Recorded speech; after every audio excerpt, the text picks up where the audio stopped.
Na segunda aula, nós vamos tratar sobre o planejamento rural e urbano.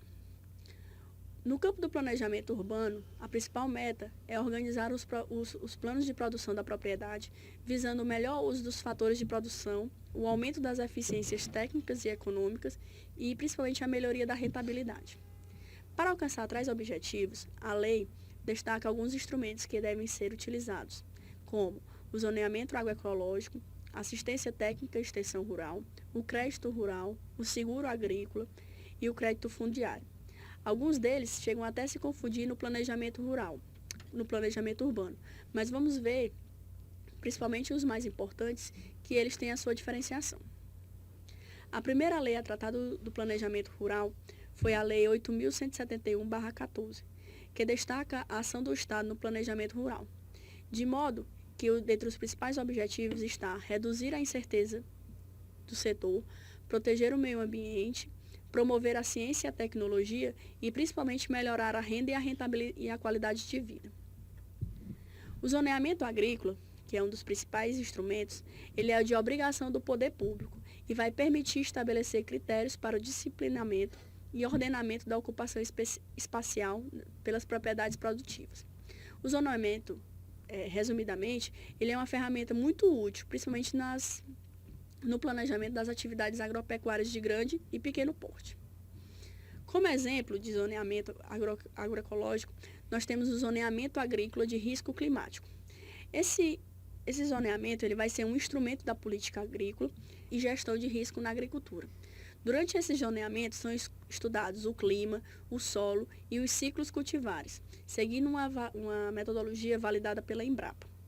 Esse estudo e esses dados levantados, eles vão ser utilizados para a elaboração de mapas temáticos para cada espécie, para saber onde, quando e quais espécies devem ser cultivadas naquele local. A Política Nacional do Meio Ambiente trouxe como um dos instrumentos o Sistema Nacional de Informações sobre o Meio Ambiente. Ele tem a função de compartilhar informações ambientais, integrar os sistemas que compõem o CISNAMA e padronizar, de certa forma, a utilização de ferramentas. É uma ferramenta ainda nova, principalmente na política agrícola, mas ela principalmente com o advento do novo Código Florestal, ela é uma nova ferramenta que está sendo alinhada também ao planejamento rural. Como exemplo prático desse compartilhamento e dessa integração das informações, nós vamos o DOF, que é no sistema do IBAMA, que é sobre a produção de lenha, comercialização, né, e produção de lenha, o CISFauna, que é relacionado à fauna silvestre, e principalmente o Cadastro Ambiental Rural, que vamos nos aprofundar um pouco agora.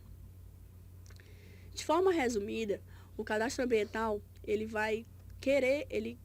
tem como objetivo principal cadastrar os produtores rurais, sejam eles do pequeno até o maior.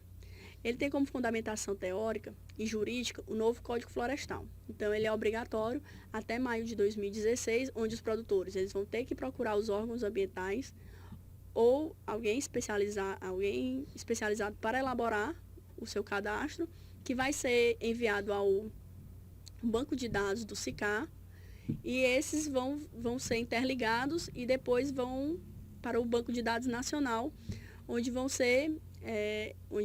ser uma nova forma de cadastro dessas grandes e pequenas propriedades. O cadastro ambiental ele é público, nacional, autodeclaratório e obrigatório. Ele tem como principal objetivo a formação de um banco de dados de controle, monitoramento, planejamento ambiental e econômico, além de ser um aliado principalmente como controle ambiental, contra o controle de desmatamento. Esse cadastro, ele deve ter no seu banco de dados todo o tamanho da área, informações sobre o responsável, informações sobre o terreno, informações sobre a área de desmate, de cultivo, e todos esses dados vão para um banco de dados, né, nacional, depois são avaliados pela própria Secretaria Estadual e assim vai sair uma declaração, um documento de cadastro desse empreendimento, desse empreendedor também.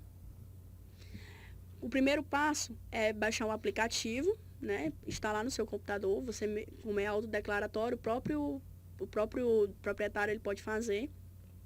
Ele vai baixar o mapa da sua região. A partir do documento do terreno, ele vai fazer o cadastro desse imóvel, né, identificando através do mapa a sua área de APP, de desmate, de cultivo, área geral, área de pastagem, tudo que ele tem na propriedade, vai gravar, né, no sistema e enviar ao SICAR, que é o Sistema Nacional, e depois da avaliação, ele vai receber o seu cadastro final. A intenção do cadastro também é, além de controlar o desmatamento, é conhecer, né, conhecer cada área de cada pessoa, fazer o banco de dados, né, que é o principal, e além de substituir a averbação de reserva em cartório, né, que agora será toda digital. O planejamento ambiental urbano, ele foi um conceito construído ao longo do tempo. E ele tem como bases jurídicas ainda lá na Constituição de 88, onde houve uma grande influência principalmente dos movimentos sociais, que deram origem ao movimento nacional pela reforma urbana. A política ela vai ser tratada na Constituição no artigo 182 e 183 e vai trazer a obrigatoriedade de alguns instrumentos de planejamento, dentre o principal, o plano diretor.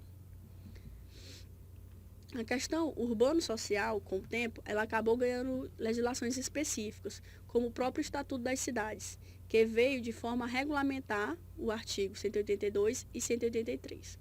Essa lei, 10.257/2001, ela vai trazer a ideia de compatibilizar tanto o uso da propriedade urbana com o interesse coletivo, aliado também à proteção ambiental, e principalmente à proteção ambiental.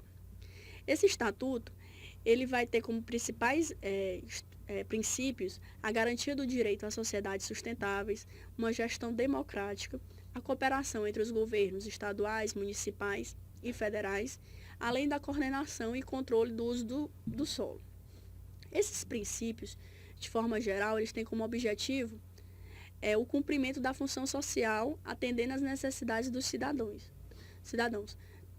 quanto à qualidade de vida, a justiça social e o desenvolvimento das atividades econômicas, voltando ao nosso tripé da sustentabilidade, né? O social, o econômico e o ambiental. O plano diretor ele vai contribuir com a sustentabilidade e com o desenvolvimento da função social. Ele é um instrumento de planejamento urbano, principalmente a nível municipal, e deve ser elaborado de forma a implementar políticas de desenvolvimento urbano, sendo norteado por ações tanto de agentes públicos como de agentes privados. Ele vai ser obrigatório para cidades com mais de 20 mil habitantes, integrantes de regiões metropolitanas ou de áreas de interesse turísticos. A Agenda 21 também ela saiu, né, do Rio 92 e também ela deve ser voltada não só a nível federal, mas a nível municipal. Ela deve integrar também na construção das sociedades sustentáveis em bases geográficas, conciliando os métodos de produção, justiça e eficiência econômica. Esse documento, apesar de ter sido instituído durante a Rio 92, ele deve ser atualizado a cada dia, seguindo sempre estratégicas e linhas de ação, além de priorizar as ações e os meios de implantação, seguindo, né, o diagnóstico, sendo baseado essa sua elaboração na fase de diagnóstico, onde eu vou, né, identificar quais os impactos, quais os problemas que eu estou tendo no presente e fazer a minha linha de ação para o futuro. Dentre os principais princípios da Agenda 21, vamos ter a agricultura sustentável, as cidades sustentáveis, a ciência e a tecnologia voltada ao desenvolvimento sustentável, uma infraestrutura e integração regional, uma gestão dos recursos naturais e uma redução, principalmente das desigualdades sociais.